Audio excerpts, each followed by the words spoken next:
방송에서 제공하는 투자 정보는 투자 판단에 대한 조언입니다. 방송에서 제공하는 주식의 가치, 가격 상승 및 가격 하락에 대해서는 방송사에서 보장하지 않습니다.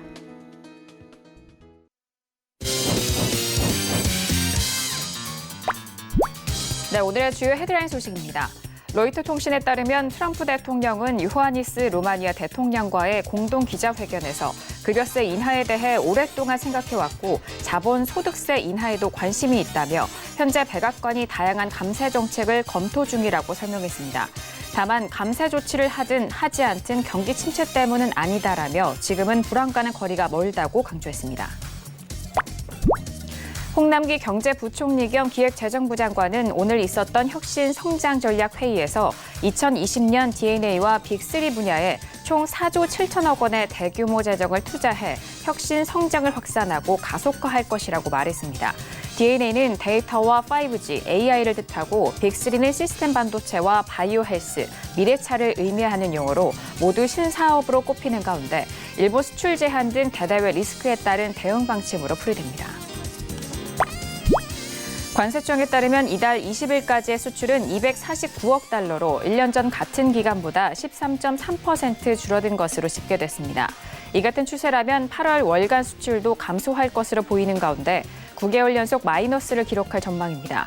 품목별로 보면 반도체가 29.9% 줄었고 석유 제품과 자동차 부품도 각각 20.7%, 1.6% 감소했습니다.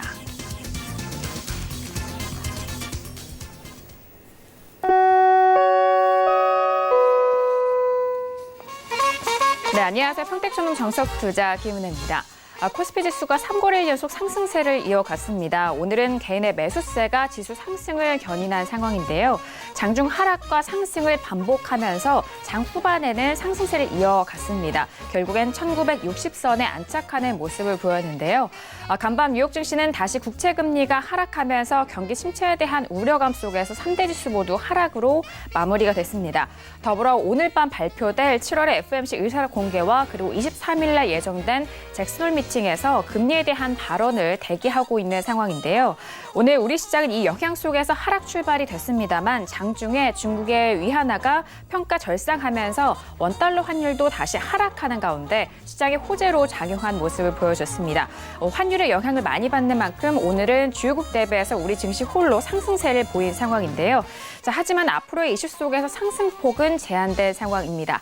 이렇게 오늘 수요일장이 모두 마무리가 됐습니다. 오늘도 정석투자와 함께 하시면서 오늘 시장에 대한 정리와 그리고 내일 시장에 대한 대응 전략까지도 꼼꼼하게 확인해 보시길 바라겠습니다. 그럼 오늘 시장 흐름 다시 한번 정리합니다. 시세 보시죠.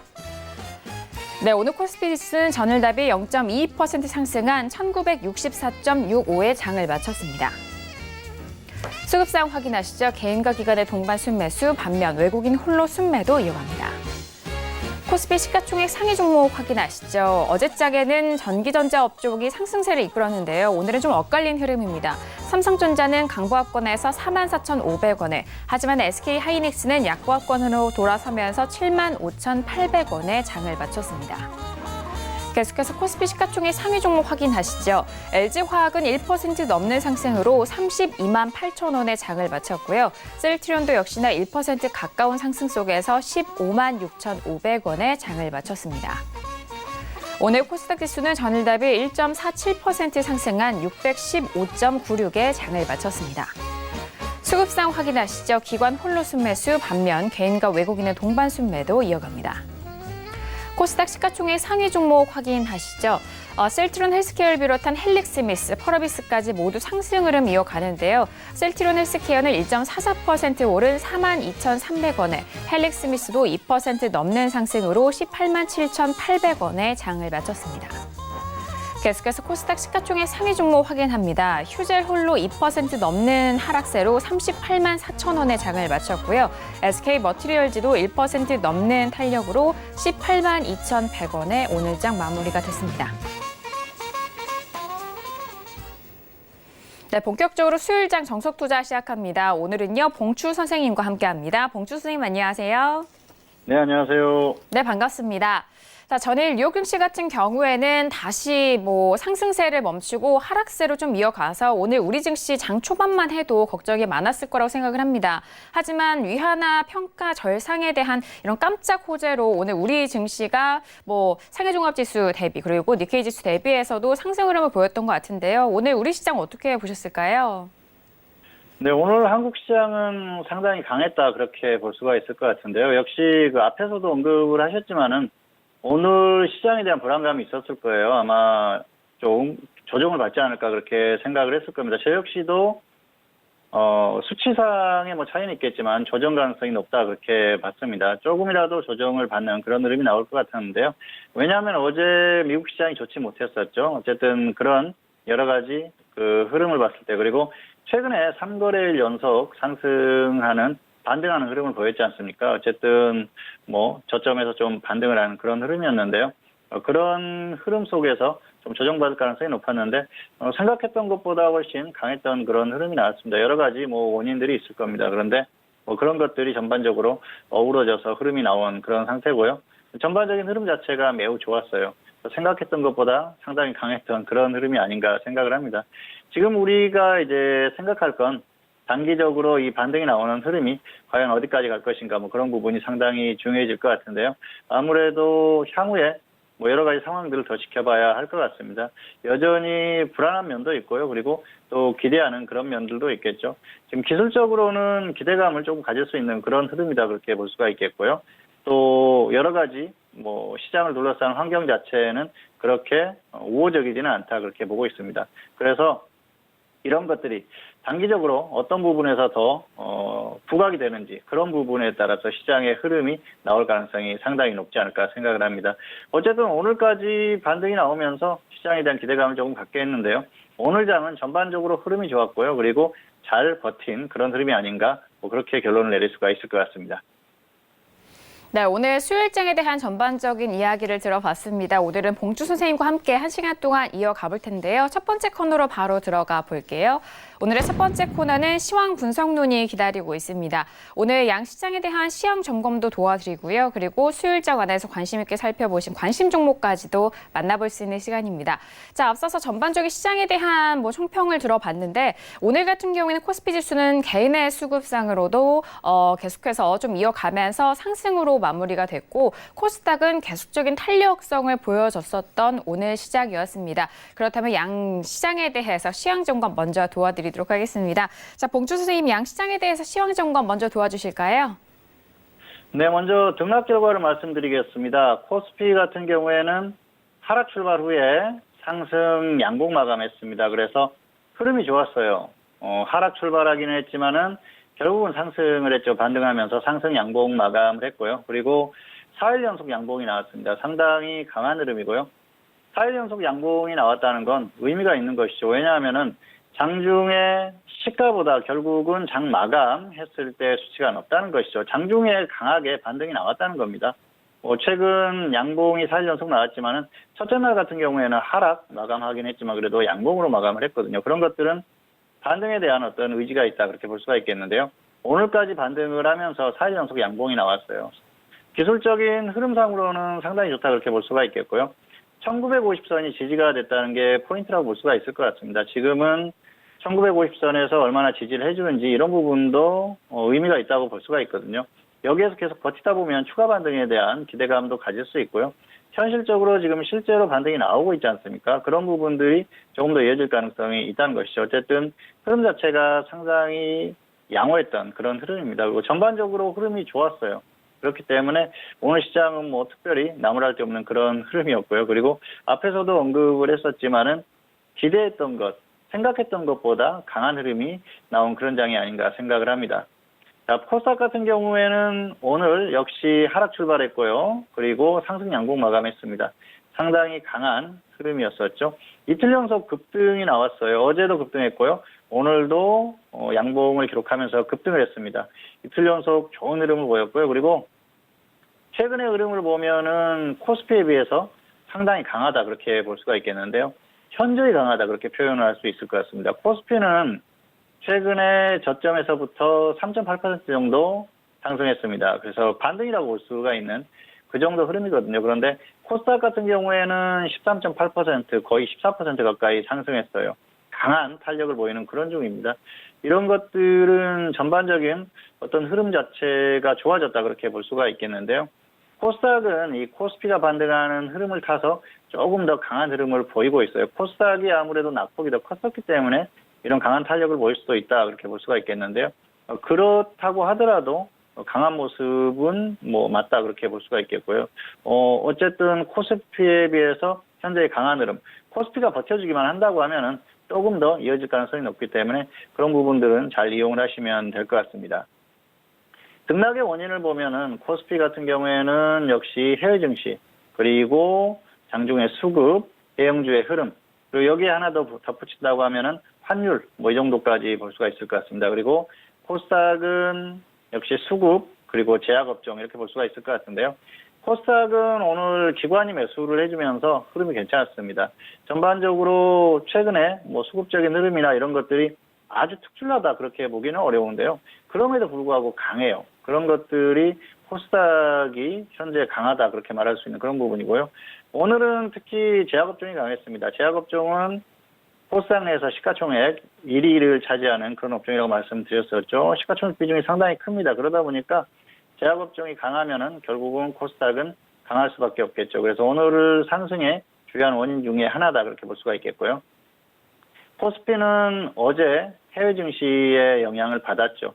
간밤에 미국 시장이 하락했지 않습니까? 그러면서 뭐 야간 선물도 좋지 않았던 그런 모습을 볼 수 있었을 거예요. 그러면서 하락 출발했죠. 사실 최근에 3일 정도 반등이 어느 정도 반등을 시도하는 흐름이 나왔었고요. 그리고 지수가 불안한 흐름을 보였었기 때문에 오늘 정도 어제 미국 시장의 어떤 결과 이런 것들을 봤을 때는 하락할 가능성이 높다고 봤습니다. 그런데 결과적으로는 장중에 강한 반등이 나왔죠. 이것 역시 해외 증시의 영향을 받았어요. 장중에 미국 선물이 강하게 반등하는 흐름을 보였습니다. 물론 장이 끝나고 나서 더 강한 그런 모습을 보였습니다만 아마 장중에 지금 정도의 흐름을 보였다면 더 강하게 탄력을 유지를 했을지 모릅니다. 그런데 장중에도 상당히 강했어요.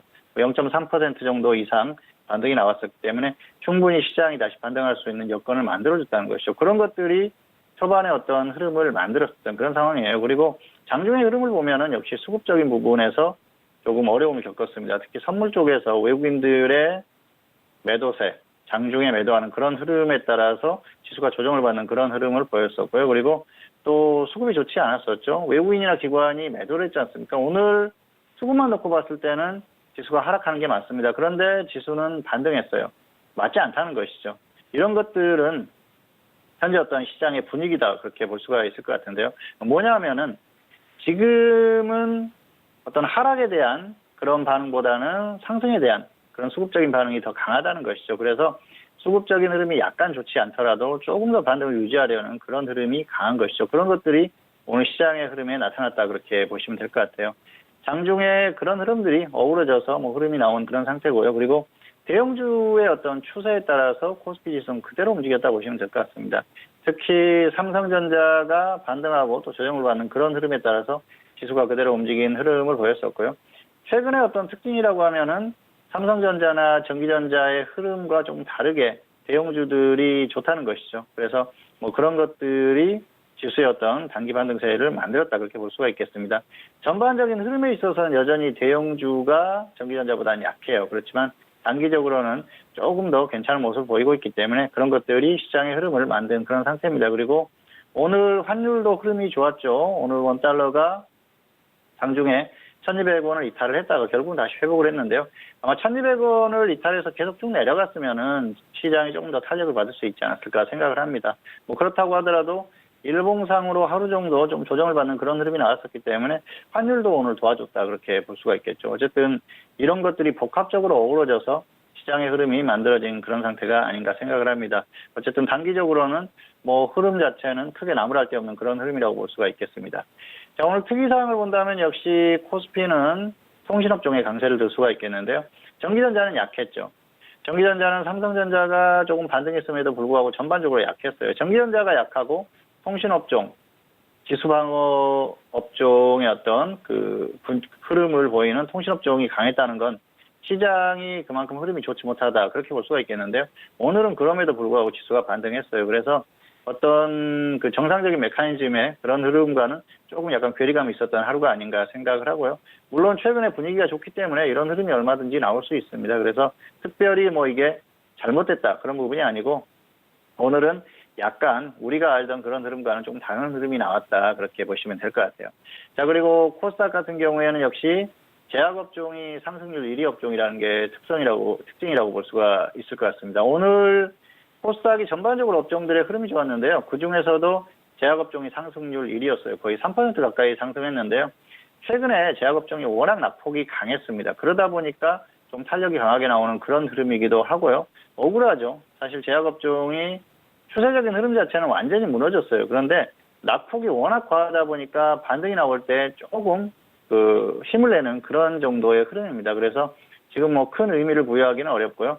추세를 뒤집기는 어렵지만 단기적으로는 반등할 수 있을 때 좀 최대한 반등을 시도하는 그런 모습입니다. 그리고 그동안 약했었던 제약업종을 대표하는 대표적인 종목들, 대형주들 이런 종목들이 조금 반등하고 힘을 내주면서 제약업종 자체가 조금 힘을 냈고요. 그러면서 지수도 역시 반등하는 그런 흐름이었습니다. 그러다 보니까 전반적으로 종목 흐름이 좋았어요. 코스닥의 종목 흐름은 최근에 상당히 좋죠. 그러면서 오늘도 그런 흐름이 이어졌고요.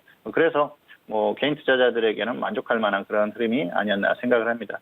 자, 결론적으로 다시 한번 말씀을 드리면은 오늘 시장 같은 경우에는 코스피나 코스닥이나 모두 반등이 나왔습니다. 반등이 강하게 나온 그런 흐름이었는데요. 오늘 정도의 흐름이 계속해서 이어지느냐 그런 것들이 관건이 되겠죠. 해외 증시의 흐름 그런 것들에 따라서 단기적으로는 흐름이 바뀔 가능성이 상당히 높습니다. 왜냐하면은 한국 같은 경우에는 현재 상태에서 딱히 시장을 반등시킬 만한 그런 요인이 없어요. 그러다 보니까 해외 증시의 눈치를 볼 수밖에 없다는 것이죠. 지금 같은 경우에는 역시 미국 시장의 결과 그리고 장중의 흐름 이런 것들이 상당히 중요하죠. 장중에는 선물의 흐름 그런 것들을 눈치를 보면서 흐름을 만든다는 것이죠. 한국 시장이 상승할 만한 딱히 특별한 요인이 없다. 그리고 시장을 둘러싸는 환경이 좋지 않은 이런 상황에서 뭔가 단기적으로 낙폭에 의한 반등이 나올 때 이것을 조금 더 만들 수 있는 그런 것들을 찾는다는 것이죠. 그런 것들이 해외 증시에서 좀 찾는 그런 흐름이고요. 그래서 단기적으로는 해외 증시가 상당히 중요하다고 볼 수가 있겠습니다. 자, 기술적인 어떤 수치상의 흐름 그런 것들로 봤을 때는 반등이 어느 정도 나왔어요. 사실 1950선을 확실히 넘기가 좀 어렵지 않을까 생각을 했는데 여기를 넘어서면서 조금 더 반등할 수 있는 그런 여지는 만들었다 그렇게 볼 수가 있겠습니다. 다만 지금은 이것들을 폭파시켜 줄 수 있는 그런 흐름이 나올 수 있을 것인가 거기에 대한 생각을 해봐야 돼요. 추세가 바뀔 수 있는가에 대한 생각을 해봐야 된다는 것이죠. 하지만은 그런 부분에 있어서는 여전히 부정적인 면이 강하다 그렇게 보시면 될 것 같습니다. 어쨌든 추세가 바뀔 만한 흐름은 아니고요. 또 상승한 수치나 이런 것들을 봤을 때도 아니라는 것이죠. 여전히 추세는 좋지 않은 상태에서 반등이 나오는 크기 거기에 대한 고민을 해볼 필요가 있는 그런 장세가 아닌가 생각을 합니다. 그리고 전반적인 흐름 자체가 부담스럽다는 것도 상당한 부담스러운 면이 아닌가 생각을 합니다.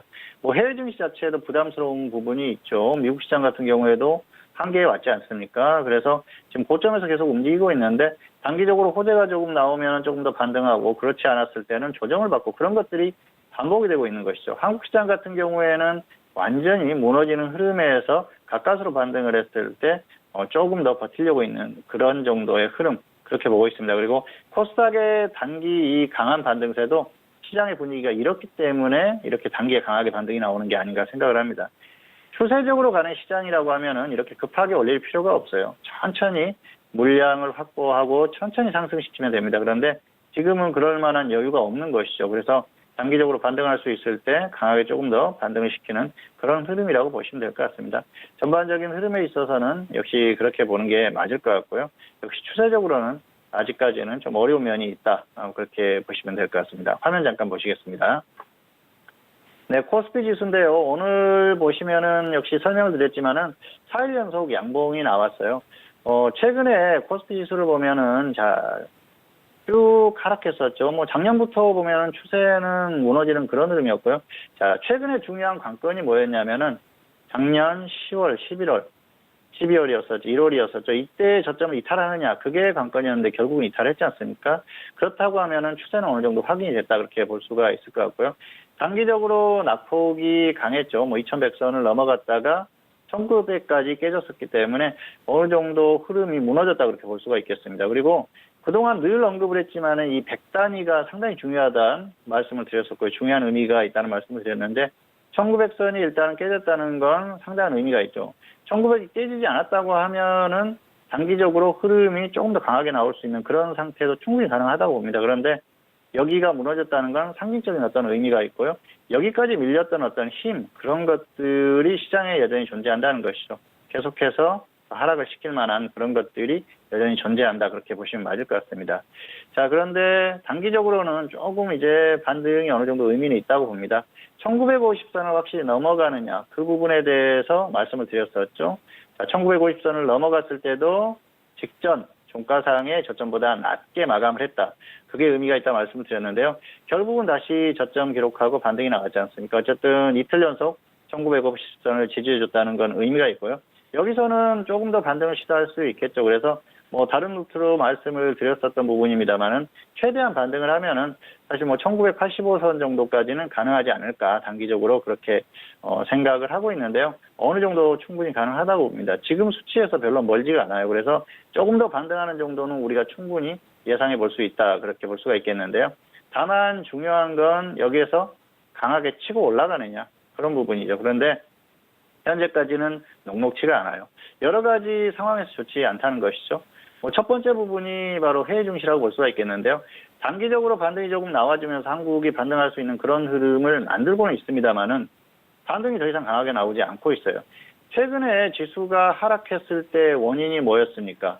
자, 뭐 국채금리 그 하락, 그 역전에 대한 그런 부분도 있었습니다만은 미중 무역 분쟁 그게 상당히 컸었거든요. 그리고 금리 부분 이런 것들이 컸었는데 미중 무역 분쟁 같은 경우에는 일단 12월까지 관세 부과를 유예하면서 조금 그 한 발짝 물러선 상태 아닙니까? 그리고 역시 미중 무역 분쟁 같은 경우에는 단기에 해결하기 어렵다는 것은 다 시장이 인지하고 있었던 부분이에요. 그래서 단기적으로 어떤 악재성 뉴스가 나오는지 그런 부분이 상당히 중요했는데 그게 지금 단기적으로는 없어졌다는 것이죠. 그럼에도 불구하고 반등이 나오지 않고 있어요. 그만큼 지금 위치가 부담스럽다는 겁니다. 자, 어떤 분들은 그렇게 말씀을 하시는 분들도 있어요. 지수가 계속 갈 수도 있는 거 아니야. 그렇게 생각하실 수도 있는데요. 자, 보시면은 지금 2009년에 저점을 기록한 이후에 벌써 한 4배 정도 갔습니다. 엄청나게 상승을 한 것이죠. 지수가 4배 갔다는 건 엄청난 상승입니다. 특히 미국 같은 시장, 전 세계의 어떤 그 자금들이 가장 많이 모이는 시장이 이만큼 갔다는 건 엄청난 부담이 있는 것이죠. 자, 아래에서 뭐 조정을 충분히 받았을 때 이런 데서 매수하는 건 단기적으로 문제가 없어요. 그리고 중장기적으로 이 아래에서 매수하는 사람들은 얼마든지 매수를 할 수가 있습니다. 시장이 더 갈 수 있는 여건이 된다. 그렇게 생각을 하면 충분히 매수가 가능한 것이죠. 그런데 이 위에서 매수하시는 분들은 주체들은 엄청난 부담을 안고 매수를 하는 거예요. 여기에서 잘못 매수를 해서 잘못했을 경우에는 추세적으로 엄청난 손실을 볼 수 있거든요. 그래서 여기는 물량에 대한 부담 그리고 뭐 매물대에 대한 부담 그런 것들도 있을 수 있습니다만은 가격에 대한 부담이 엄청나게 큽니다. 그러다 보니까 확실하게 추세적으로 매수가 들어오기 힘들어요. 그래서 지금 이런 상황이 나오는 겁니다. 이 고점을 절대 못 넘어간다. 그렇게 이야기는 어렵습니다. 살짝 넘어갈 수는 있겠죠. 그런데 엄청나게 강하게 뚫고 가기가 어려운 겁니다.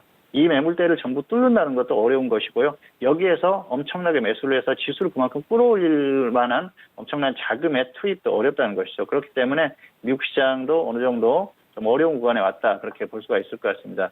그렇기 때문에 한국 시장도 그런 것들을 감안해서 전반적으로 상승이 나오기 어려운 것이죠. 중요한 건 한국 시장이 현재 약하다는 것이죠. 그런 부분들이 상당히 중요하다고 볼 수가 있겠고요. 그리고 원달러 같은 경우에도 오늘 1200원을 이탈을 했습니다만은 결과적으로는 다시 회복을 했지 않습니까? 그리고 여전히 높아요. 아직까지 뭐 조정을 받을 그럴 흐름도 아니고요. 그리고 한국의 어떤 원화의 가치가 좋아질 만한 그런 여건이 전혀 없기 때문에 당분간 좀 어려운 그런 흐름이 나오지 않을까 그런 예상을 합니다. 그렇게 봤을 때는 시장 흐름 자체도 역시 좋을 만한 그런 여건은 아니라는 것이죠. 자, 그리고 역시 시장을 판단할 때 뭐 고유하게 볼 수 있는 그런 수급적인 흐름이죠. 오늘 하루만 보더라도 수급 흐름이 별로 좋지는 않았어요. 그럼에도 지수가 잘 버텼다 그렇게 볼 수가 있겠는데요. 최근의 흐름을 보면은 역시 외국인들이 코스피에서 계속 매도하는 그런 흐름이에요. 단기적으로는 선물 쪽에서 흐름이 약간 나오는 것 같습니다. 8월 6일에 지수가 저점을 찍고 반등할 때 외국인들은 선물 쪽에서 매수가 많이 들어왔어요. 그러다 보니까 반등의 크기가 조금 더 나오는 그런 상태고요. 기관 같은 경우에 역시 8월 6일이었었죠. 코스피에서 지수를 방어해주는 이전부터 매수가 들어오면서 그런 흐름이 나왔습니다. 이런 것들이 단기적인 반등 흐름은 만들 수 있을 것 같습니다. 그런데 추세적으로는 어렵다는 것이죠. 지금 보면은 개인만 계속 코스피에서 매수를 하는 그런 분위기 아닙니까? 이러다 보니까 좀 단기 반등이 나오는데도 불구하고 불안한 것이죠. 어쨌든 추세적인 흐름에 있어서 수급적인 흐름을 보면은 역시 추세적으로는 수급의 어떤 변화 이런 것들이 감지가 된다는 것이죠. 외국인 기관이 매도하고 개인이 매수하는 흐름 그리고 지금 지수가 많이 빠졌지 않습니까? 그렇게 봤을 때는 가격에 대한 어떤 메리트가 있어 보이거든요. 그렇다고 하면은 개인 투자자들의 매수하는 이런 성향들이 당분간 이어질 가능성이 상당히 높죠. 그렇기 때문에 전반적인 흐름 자체가 뭐 그렇게 좋은 상황은 아니고요. 중요한 건 전반적인 추세적인 수급적인 흐름이 여전히 외국인 기관이 매수하는 트렌드인데도 불구하고 지수는 이미 저점을 이탈하고 하락하고 있다는 것이죠. 상당히 약한 흐름이에요. 그래서 수급에 대한 어떤 그 추세적인 어떤 트렌드에 대한 그 어떤 효과 이런 것들이 전반적으로 좋지 않다는 것입니다. 결과적으로는 수급이 여기에서 조금만 좋지 않게 더 변한다고 하면 다시 확 밀릴 가능성이 상당히 높다는 것이죠. 추세는 무너졌다고 보는 게 맞습니다. 추세가 여기에서 버틸 수 있었으려고 하면은 이 저점을 이탈하더라도 살짝 이탈하고 말았어야 돼요. 그런데 1900선까지 이탈했다는 것은 어떤 그 추세에 대한 상징적인 부분까지 나타난 그런 흐름이다 그렇게 볼 수가 있겠습니다. 단기적으로 소폭 반등을 더 시도할 수는 있겠습니다. 그렇지만은 추세적인 흐름은 어렵다. 현재로서는 그렇게 볼 수밖에 없을 것 같습니다. 어쨌든 단기적으로 조금 반등이 나오지만은 이게 추세는 아니다. 이 정도로 시황에 대한 설명을 마치도록 하겠습니다. 네, 먼저 시황에 대해서 양시장에 대해서 점검을 해드렸습니다. 시황뿐만이 아니라 우리 시황뿐만이 아니라 미국 시장에 대해서 좀 연동되는 그런 전반적인 흐름에 대해서도 짚어드렸는데요.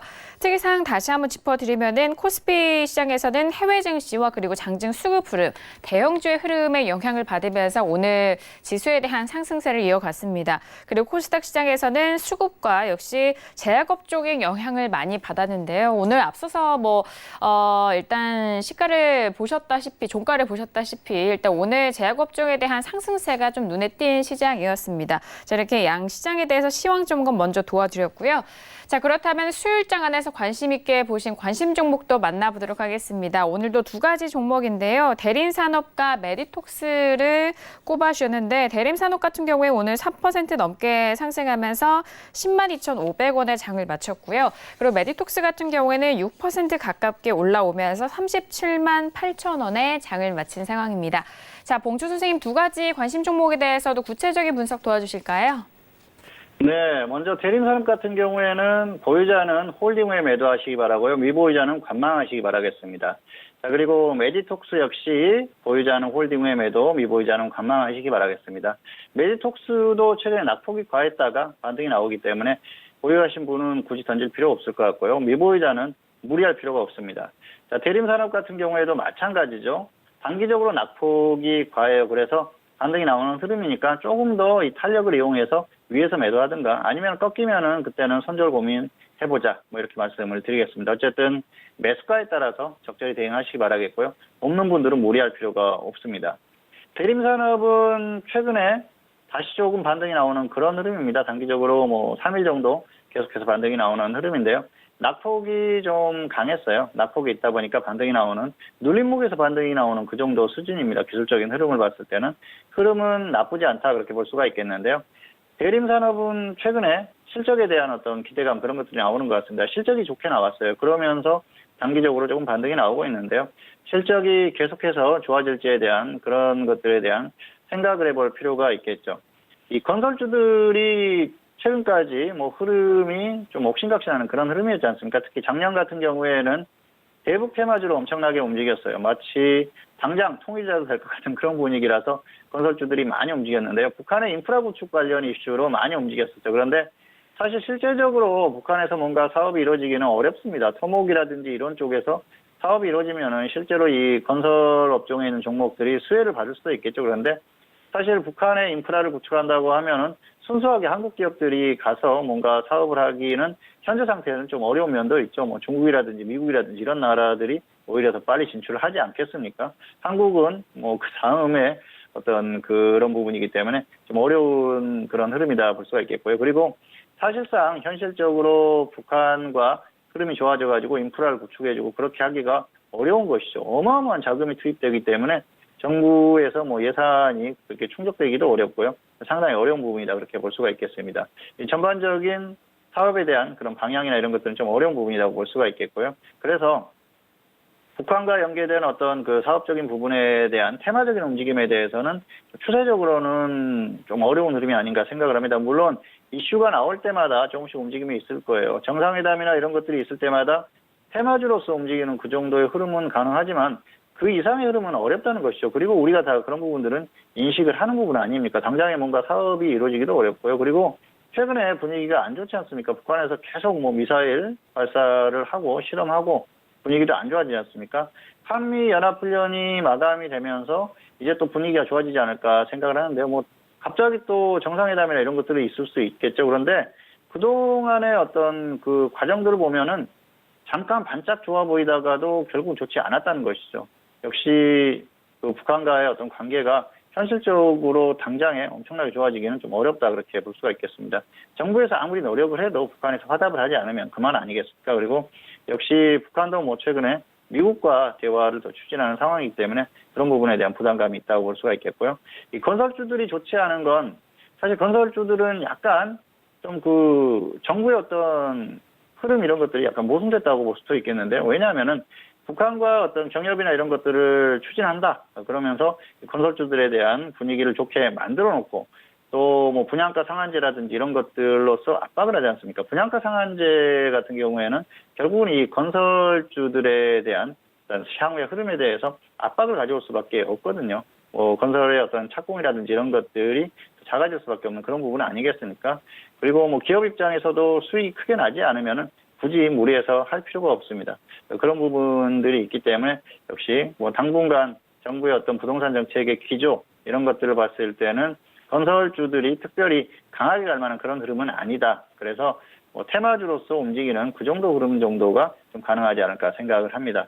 화면 잠깐 보시겠습니다. 네, 대림산업은 최근에 흐름이 괜찮아요. 조정을 고점에서부터 충분히 받았어요. 그리고 기술적으로 충분히 이 정도면 반등이 나올 만한 흐름이었는데 단기적으로 지수가 반등이 나오니까 같이 반등이 나오는 흐름입니다.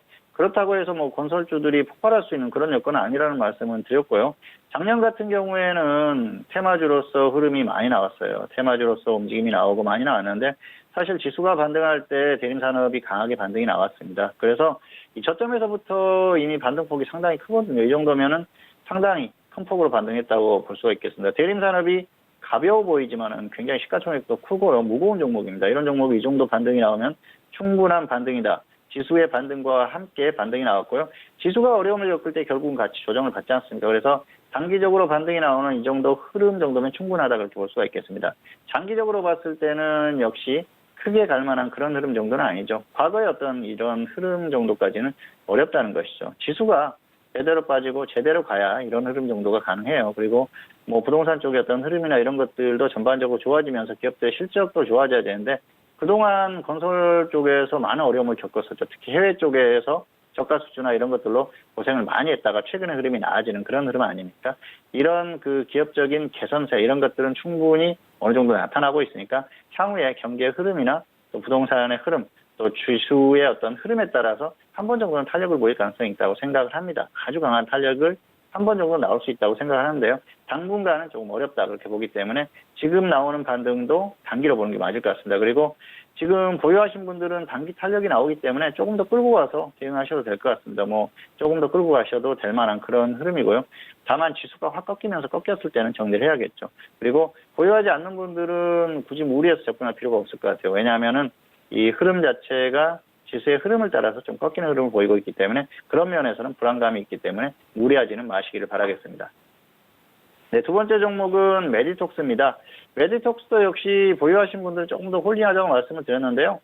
최근에 낙폭이 과하죠. 자, 메디톡스는 추세적인 흐름은 끝났어요. 작년 7월이었었죠. 고점 기록 후에 계속 하락합니다. 중간중간에 반등이 한 번씩 나와요. 낙폭이 있으니까 이런 반등은 가능합니다. 그런데 지금도 낙폭화에 의한 반등 정도로 보시면 될 것 같아요.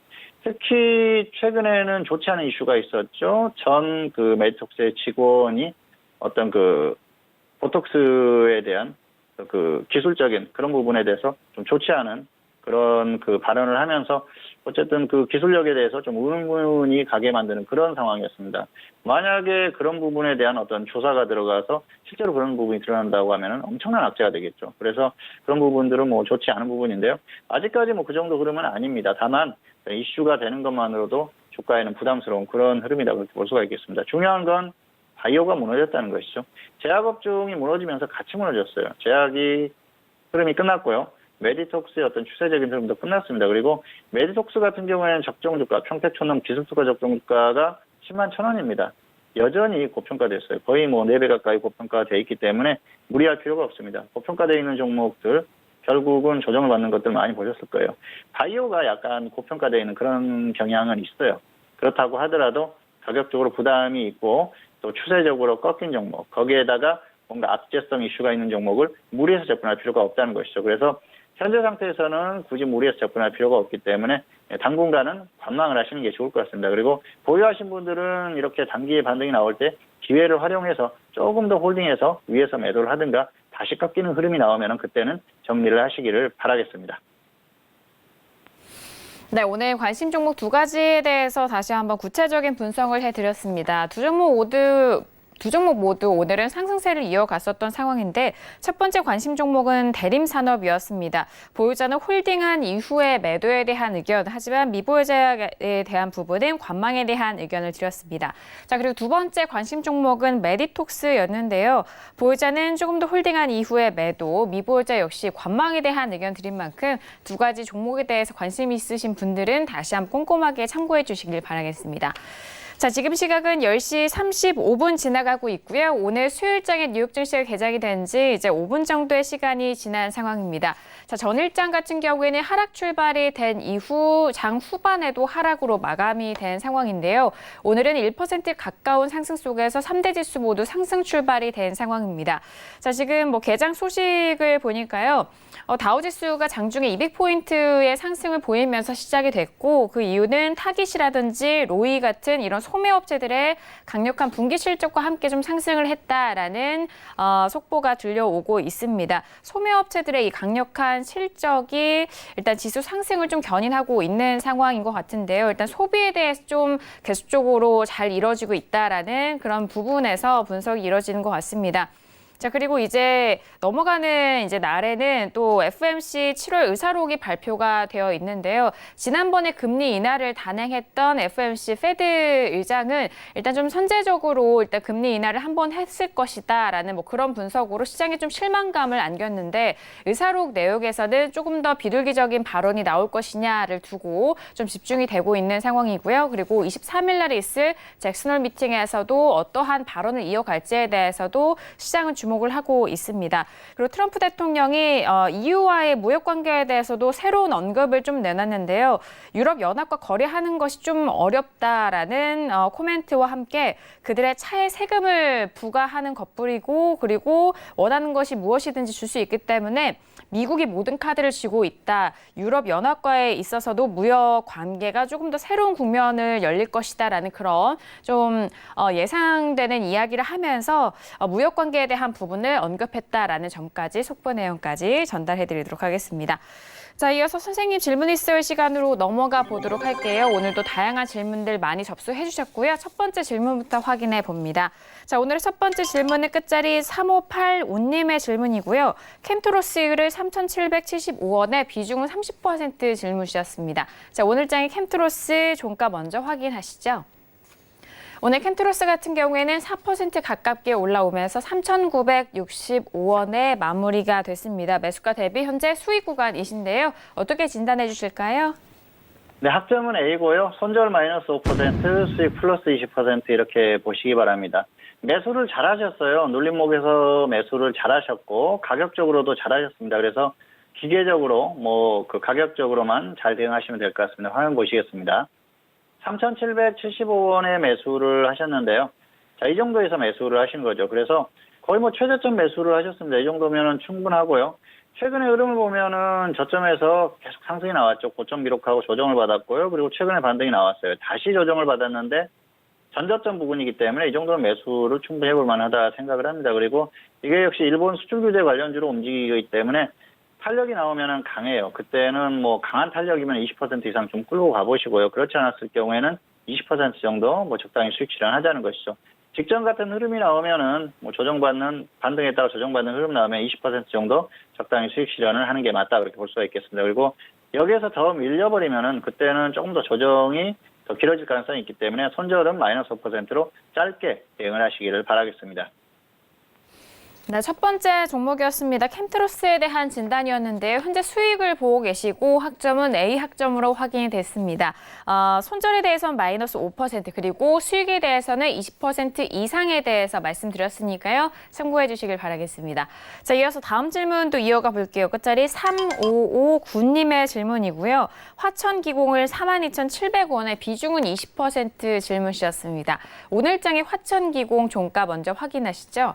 자, 오늘은 약보 합권 마감이고요. 41,000원에 마무리가 되면서 현재는 손실 구간입니다. 화천기공은 어떻게 진단해 주실까요? 네, 학점은 C고요. 손절 마이너스 10%, 수익 플러스 20% 보시기 바라겠습니다. 화면 보시겠습니다. 42,700원에 매수하셨는데요. 여기에서 매수하셨죠. 그래서 지금 매수가 놓고 보면은 좋지 않아요. 급등했을 때, 급등하는 흐름을 보일 때 추격 매수하신 것이죠. 뭐 가격이 그렇게 아주 높지는 않습니다. 저점에서 10% 정도 반등한 그런 상황인데요. 특별히 그렇게 부담스러운 가격은 아니에요. 그런데 종목만 놓고 봤을 때는 흐름이 무너지는 상태에서 조금 반등이 나올 때 추격 매수했다는 게 좋지 않다고 봅니다. 자, 이 종목만 놓고 봤을 때는 특별히 상승할 만한 이유는 없어요. 그런데 이 화천그룹, 특히 화천기계가 최근에 일본 수출 규제 관련주로 움직임이 나와요. 그래서 같이 움직임이 나오는 그 정도인데요. 좋은 건 화천기계가 지금 정도면은 반등할 수 있는 그런 타이밍이라는 것입니다. 그래서 화천기계가 반등이 나오면은 같이 반등이 나올 거예요. 그렇지 않고 화천기계가 꺾이면은 같이 꺾일 가능성이 높습니다. 그래서 여기에서는 그냥 꺾이면은 손절 10% 하시고요. 반등이 나오면은 같이 동반해서 조금 강한 흐름이 나올 가능성이 높기 때문에 수익은 플러스 20% 정도, 이 정도만 보시면은 충분할 것 같습니다. 네, 화천기공에 대한 진단이었습니다. 학점은 C 학점이고요. 현재 손실 구간이신데 손절에 대해서는 마이너스 10% 그리고 반등 시에는 수익은 20%의 대응 전략 참고 바라도록 하겠습니다. 자, 이어서 다음 질문도 이어가 볼게요. 끝자리 1343님의 질문이고요. CJ 대한통운을 매수가 16만 4천 원의 비중은 30% 질문 주셨습니다. 자, 오늘장의 CJ 대한통운 종가 먼저 확인해 보시죠. 오늘 CJ 대한통운은 0.71% 상승하면서 14만 1,500원에 마무리가 됐습니다. 손실이 좀 크신 상황인데요. 어떻게 보실까요? 네, 학점은 D고요. 마이너스 5% 매도하시거나 아니면 저점 이탈 시에 손절하시기 바랍니다. 반등이 나오면은 적당히 손절을 하자는 것이죠. 지금 마이너스 14% 가까이 돼요. 그래서 반등이 나왔을 때 너무 욕심부리지 마시기 바라겠습니다. 화면 보시겠습니다. 16만 4천 원에 매수를 하셨어요. 그래서 기술적으로 보면은 매수할 만했어요. 자, 이 정도면은 뭐 매수를 해볼 만하다는 것이죠. 고점 기록하고 쭉 하락했다가 다시 반등이 나오는 타이밍에 조금 매수를 해본 그런 상황인데요. 타이밍이 좋지 않았습니다. 자, 지수를 한번 보여드릴게요. 지수가 5월에 계속 밀리는, 고점에서 밀리는 그런 상황이었는데 매수를 하고 계속 홀딩했다는 게 문제입니다. 그렇다고 해서 뭐 수급이 좋은 것도 아니고 수급적으로도 좀 엇갈리는 그런 상황이었어요. 특별히 수급적으로 좋지 못하다 그랬을 때는 지수를 봐야 됩니다. 자, 이 종목 같은 경우에 나홀로 종목의 성격이 강합니다. 그래서 혼자서 움직이는 그런 성격이 있는데요.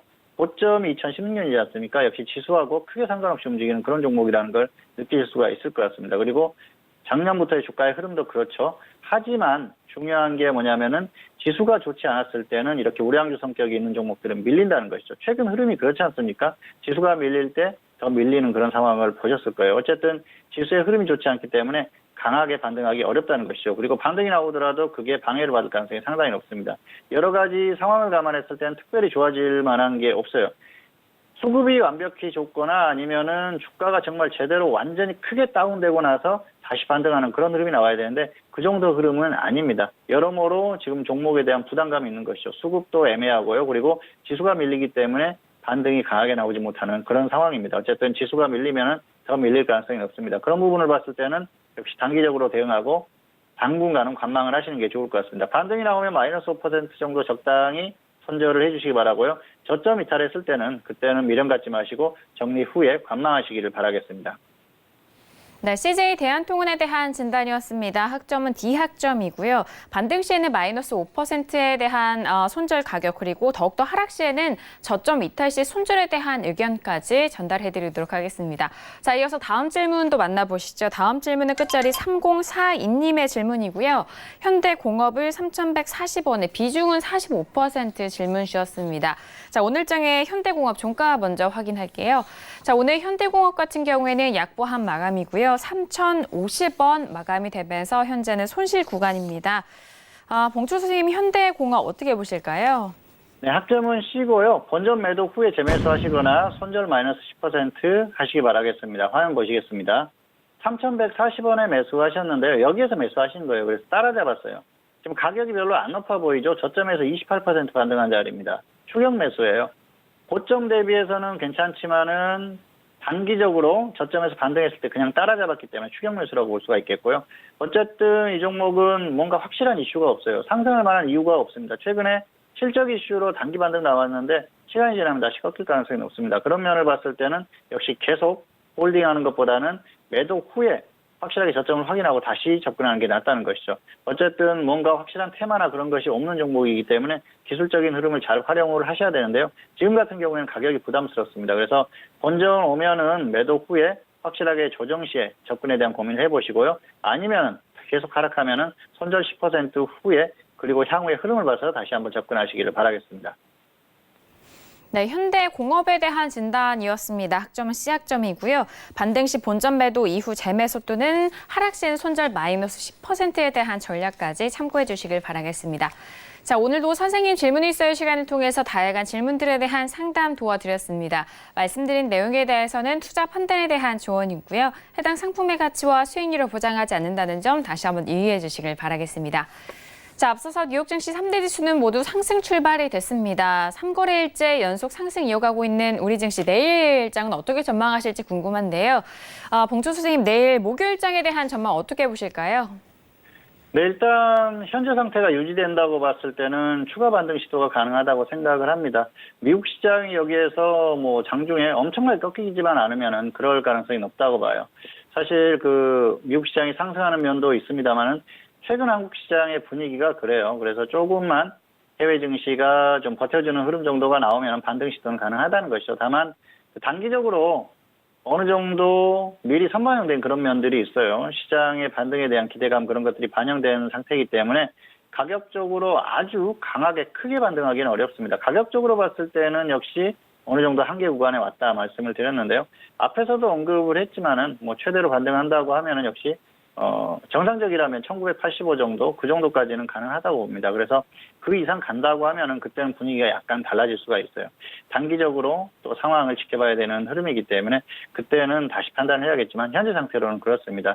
어쨌든 1985라고 하더라도 현재 위치에서 그렇게 아주 멀지 않아요. 조금만 더 반등하면은 충분히 가능한 수치고요.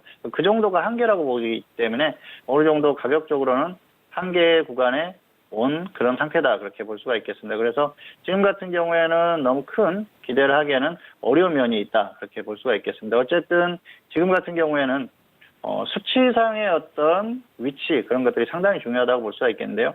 지금은 이제 다시 하락해서 1950선을 이탈하는지 그리고 혹시라도 2000선을 돌파해 주는지 그 부분에 따라서 단기에 대한 어떤 대응이나 또 전망 이런 것들이 예측 이런 것들이 달라질 수가 있습니다. 그래서 단기는 일단 위아래 수치 정도만 보시면 될 것 같고요. 1950선을 이탈하면 역시 다시 불안한 흐름이 나올 가능성이 높기 때문에 그때부터는 다시 조심하는 그런 그 대응으로 가야 됩니다. 어쨌든 위아래 수치를 잘 보시기 바라겠고요. 최소한 가격적으로 계산했을 때 단기적으로 한계 구간은 왔다. 다만 반등, 소폭 반등 정도는 가능하다. 뭐 이 정도로 볼 수가 있겠고요. 내일은 뭐 지금 이 상태로 해외 증시가 마무리가 된다고 하면은 소폭 반등을 시도한 후에 다시 좀 조정을 받으면서 마무리될 가능성이 높다. 뭐 현재 상태로는 이 정도로 예측을 할 수가 있을 것 같습니다. 네, 현재 구간에서는 가격적으로 좀 한계에 도달하지 않았냐라는 전망과 함께 단기적으로는 1985선에 대한 반등 가격대, 그리고 1950선과 2000선에 대해서 위아래 선으로 좀 주목을 하셔야 된다라는 전망까지 들어봤습니다. 자, 오늘 함께 해주신 봉주 선생님과는 여기서 인사 나누도록 하겠습니다. 오늘 말씀 감사합니다. 감사합니다. 네, 오늘 저희가 준비한 소식과 내용은 여기까지입니다. 서울경제TV 홈페이지를 통해서 정석투자 방송 다시 한번 찾아보실 수가 있으니까요. 많은 활용해 주시길 바라겠습니다. 그럼 저희는 내일 이 시간에 다시 돌아오도록 하죠. 함께해 주신 여러분 오늘도 고맙습니다.